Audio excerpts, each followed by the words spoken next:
Dans cette nouvelle causerie, toujours du 6 août 2014, je voudrais parler, sur un mode un peu ironique, de tout ce qui a été perdu en cours de route par la tradition astrologique. Parce qu'on nous parle souvent des choses que l'astrologie a intégrées, a récupérées, comme ces fameuses nouvelles planètes transsaturniennes, n'est-ce pas, qui sont un peu le fer de lance de l'astrologie contemporaine, sans lesquelles l'astrologie serait bien démunie, soi-disant, et bien incomplète.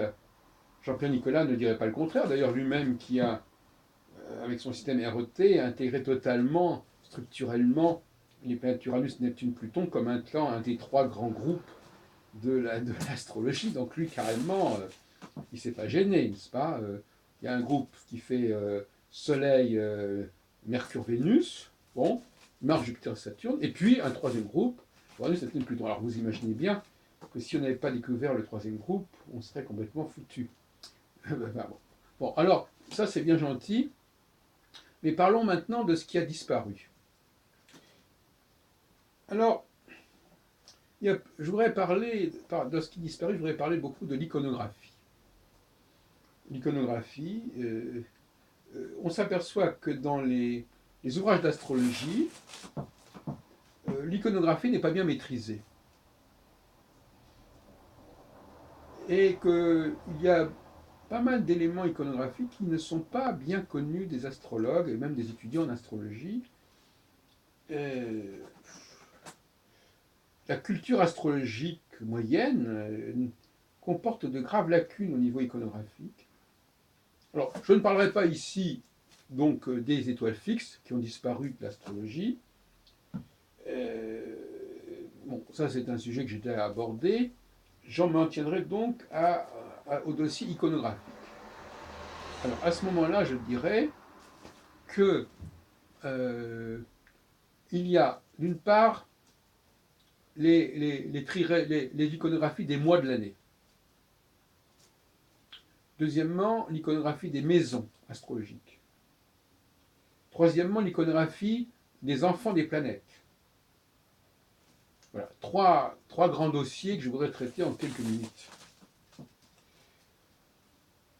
Alors, l'iconographie des enfants des planètes, ce qu'on appelle en allemand, parce que cette iconographie est souvent allemande au départ, Kinderplaneten, les enfants des planètes, ça s'appelle comme ça, les planètes des enfants, je ne sais pas exactement ce que ça veut dire. Ça signifie, on le trouve notamment dans le calendrier des bergers, et il faut reconnaître une Bible au niveau de l'iconographie astrologique. Mais est-ce que tous les astrologues connaissent les calendriers composés des bergers? Une sorte d'encyclopédie qui ne touche pas d'ailleurs qu'à l'astrologie, et qui a été imprimée dans les dernières années du XVe siècle, et qui a été rééditée depuis toujours. Il y a donc cette iconographie-là, et puis il y a aussi l'iconographie sphingienne, qui est également très mal intégrée dans la culture astrologique. Voilà, donc on a du pain sur la planche. Les enfants des planètes, c'est tout simplement une iconographie où l'on associe à chaque planète les différentes professions, les différentes activités associées à cette planète. Et on voit par exemple des amoureux, j'aime bien cette image, des amoureux représentant Vénus. Le problème, c'est que ces amoureux représentant Vénus ressemblent comme deux gouttes d'eau à l'iconographie du zodiaque pour les Gémeaux.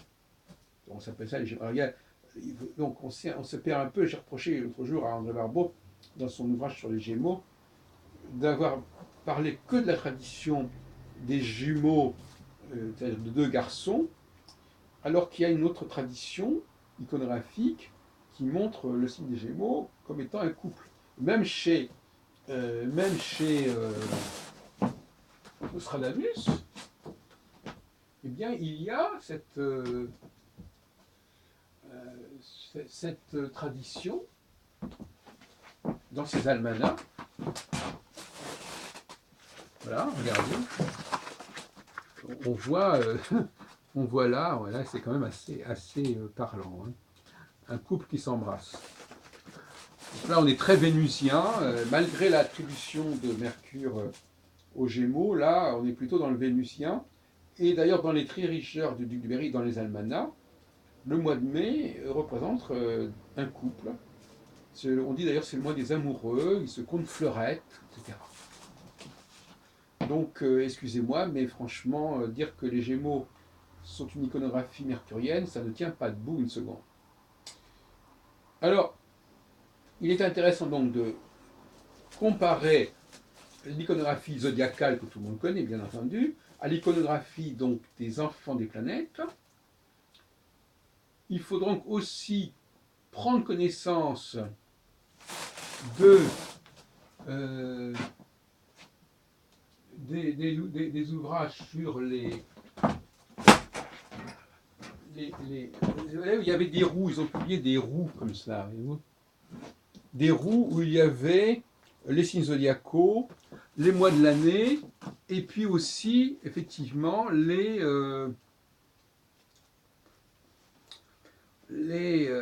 l'iconographie des maisons astrologiques.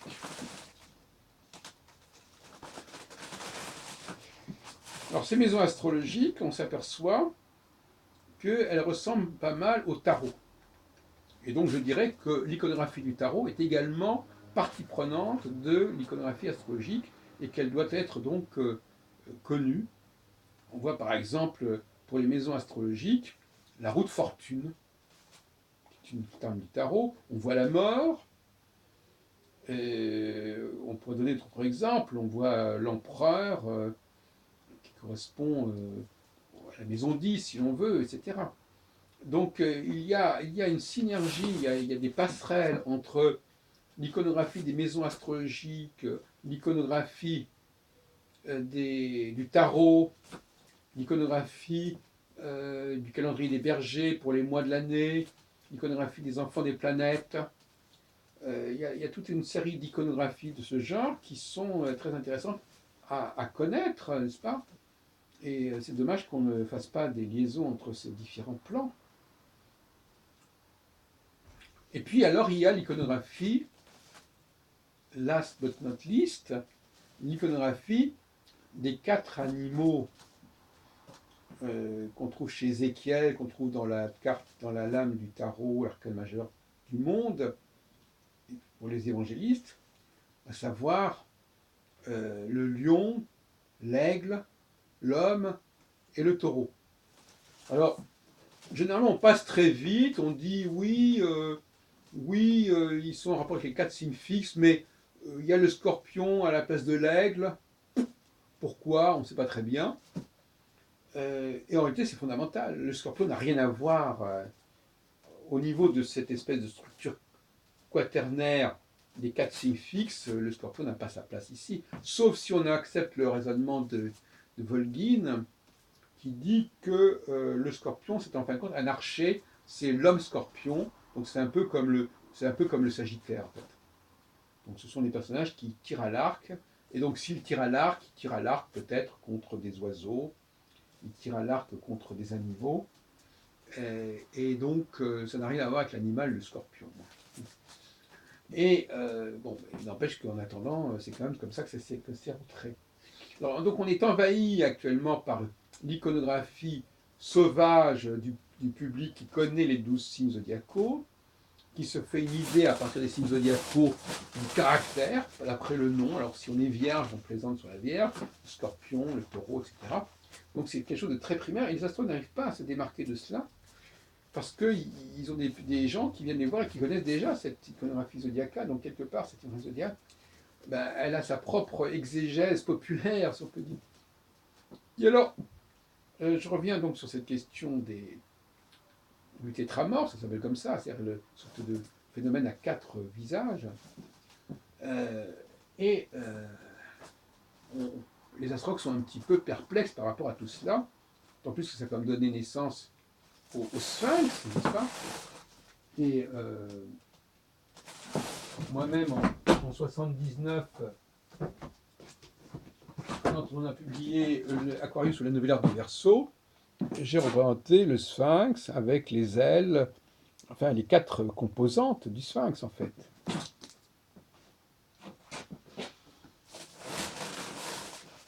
Et ce n'est que depuis peu que j'ai pris conscience de l'importance de ce phénomène. Alors je terminerai là-dessus parce que c'est un peu mon leitmotiv actuel, c'est mon petit chouchou, à savoir que je pense que l'aigle ne représente pas du tout l'automne, puisqu'on l'associe au scorpion, mais l'aigle au contraire, c'est l'épervier, c'est l'oiseau en général, qui correspond à mon avis beaucoup plus au printemps. Et inversement, le taureau ne représenterait pas le printemps, mais représenterait en réalité l'automne, les animaux qui sont sacrifiés, qui sont envoyés à l'abattage, à l'abattoir pour servir de nourriture pendant l'hiver, comme le porc d'ailleurs aussi. Porc qui est aussi, alors là, c'est le cas de le dire, qui fait partie complètement de l'iconographie des mois d'automne et qui a complètement disparu de la tradition zodiacale, etc. Donc, pour arriver à reconstituer une iconographie astrologique pleine et entière, il est évident qu'il faut récupérer tous ces facteurs-là, y compris d'ailleurs une iconographie qui est liée aux 4 tempéraments, une iconographie qui est liée aux 7 jours de la semaine, où il y a des choses intéressantes aussi et qu'on trouve d'ailleurs aussi dans la Galerie des Bergers. Donc tout ça, c'est à récupérer, à rassembler, et ça permet de restituer le puzzle. Bon. Alors je parle d'iconographie relativement imagée, bien entendu. On pourrait aussi mettre sur le compte de l'iconographie le dispositif des domiciles, des exaltations. Alors ceux-là, ils n'ont pas disparu, si ce n'est le dispositif des domiciles. Parce que contrairement à ce que certains disent, je l'ai vu d'ailleurs chez Denis Labouret, je l'ai d'ailleurs signalé dans un article que j'ai fait à son sujet, au départ, il n'y avait pas d'un côté les doubles domiciles et de l'autre côté les exaltations. Au départ, il y avait les 7 planètes en exaltation et les 7 planètes en domicile. Et les 7 planètes en domicile, les exaltations correspondaient à l'équinoxe de printemps, les domiciles correspondaient au solstice d'hiver. Donc on voit bien que ce sont deux systèmes qui sont jumelés, et qui sont d'ailleurs en carré les uns par rapport aux autres, logiquement. Qui veut dire long sur le fait qu'on dise que le carreau est un mauvais aspect. Ça sent très... Et arrive Ptolémée, enfin bon, apparemment ce serait Ptolémée, et lui, il dit en fin de compte, on va abandonner les exaltations et on va construire un système de double domicile. En réalité, on a gardé quand même les exaltations, ce qui est encore plus bizarre et encore plus bancal. Mais l'idée, c'était quand même, parce qu'effectivement, entre les domiciles et l'exaltation, normalement, il devait y avoir un signe masculin et un signe féminin, ou inversement. Et là aussi, que Ptolémée garde les principes, avec son domicile diurne et nocturne, on a toujours un masculin et un féminin. Bon. Et bon, à part le fait que dans le cas d'exaltation, il y a une permutation Soleil-Lune qui fait qu'on n'a plus masculin-féminin. Enfin, c'est un autre problème. Mais voilà, on n'est pas, même si on n'a pas gardé, à proprement parler, le premier système des domiciles qui correspondait à 7 planètes uniquement, à 7 signes uniquement, comme pour les exaltations, et si on a surtout le dispositif qu'a transmis Ptolémée, il n'empêche que ce dispositif est tardif et c'est une expansion à partir du dispositif premier des domiciles qui n'a pas été conservé. Voilà tout ce que je voulais dire sur l'iconographie astrologique.